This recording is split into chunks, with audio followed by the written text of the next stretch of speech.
প্রিয় শিক্ষার্থীরা, আসসালামু আলাইকুম। তোমরা কেমন আছো বন্ধুরা? নিশ্চয়ই ভালো আছো, কারণ তোমরা ঘরে রয়েছো এবং পরিবারের সাথেই রয়েছো। হ্যাঁ বন্ধুরা, তোমরা জানো সারা পৃথিবীব্যাপী করোনা ভাইরাসের তাণ্ডবে সবাই যখন ঘরবন্দি, আমরাও এর ব্যতিক্রম নই। হ্যাঁ বন্ধুরা, এই ভাইরাস থেকে বাঁচতে হলে আমাদের ঘরেই থাকতে হবে। আর ঘরে থাকতে থাকতে বিরক্ত হয়ে যদি বাড়ির ছাদে বা বাড়ির আঙিনায় যেয়ে থাকো, তাহলে ঘরে ঢোকার সাথে সাথেই হাত ও পা ভালো করে 20 সেকেন্ড ধরে সাবান দিয়ে ধুয়ে ফেলবে। তো বন্ধুরা, চলো চলে যাই আমাদের আজকের পাঠে। বন্ধুরা, তোমরা জানো যে আমরা কাজের আনন্দ গদ্যটিতে ছিলাম, ঠিক আছে? যে অনুশীলনের যে বাকি অংশটুকু আছে সেগুলো এখন আমরা শিখে নেব, ঠিক আছে? তাহলে যুক্তবর্ণ আজকে আমরা চিনব ও জেনে নেব। প্রথমেই আমরা যুক্তবর্ণ চিনব ও জেনে নেব। দেখো বন্ধুরা, তৃণ, তাহলে এখানে দুটো বর্ণ একসাথে যুক্ত আছে কোথায়? ঠিক বলেছো বন্ধুরা, তয়ের সাথে রিকার যুক্ত আছে। তাহলে তয়ে রিকার, তাহলে ত যোগ রিকার সমান আমরা একটা শব্দ তৈরি করি, কি হবে? তৃতীয়। হ্যাঁ বন্ধুরা, তোমরা এই তো আর কিছুদিন পরেই তোমরা আরেকটি শ্রেণীতে পদোন্নতি পাবে। হ্যাঁ, তোমাদের তো সেই শ্রেণীটার নাম হবে তৃতীয়। তাই এখানে আমি তৃতীয়টা লিখেছি। এখন থেকেই তোমরা তৃতীয় লেখাটি শিখে যাবে। এরপরে দেখো বন্ধুরা, খাদ্য, এখানে একসঙ্গে দুটো বর্ণ যুক্ত আছে কোথায়? এই তো এখানে, তাই তো? দয়ের সাথে জ ফালা আছে, তাই তো? দেখো বন্ধুরা, ড যোগ জ ফালা, ঠিক আছে? তাহলে কি হবে? সত্য। হ্যাঁ বন্ধুরা, সত্য।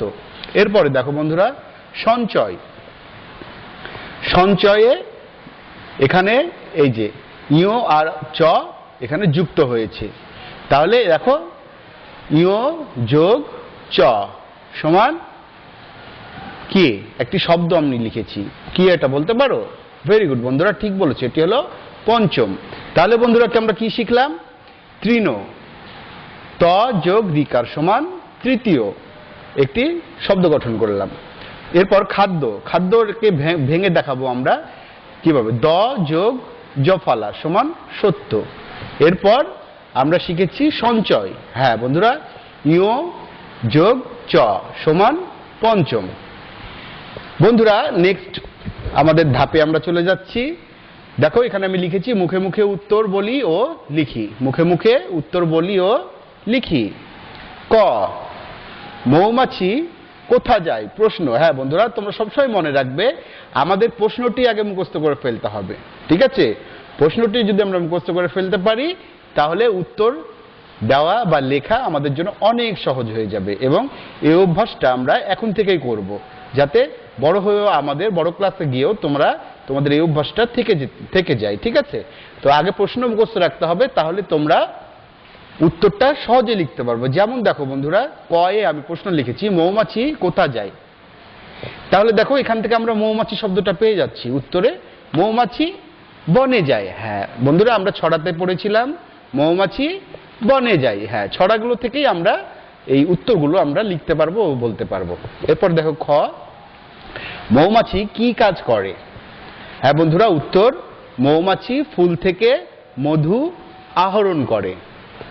মৌমাছি ফুল থেকে মধু আহরণ করে।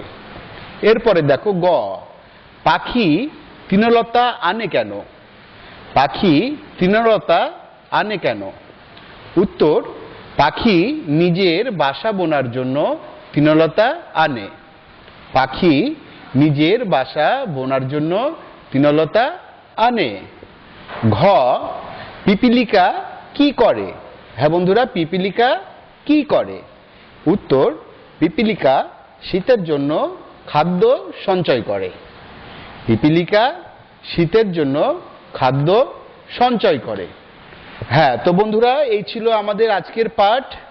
তোমরা বারবার এটি কি করবে? বারবার এটি পড়বে ও লিখবে।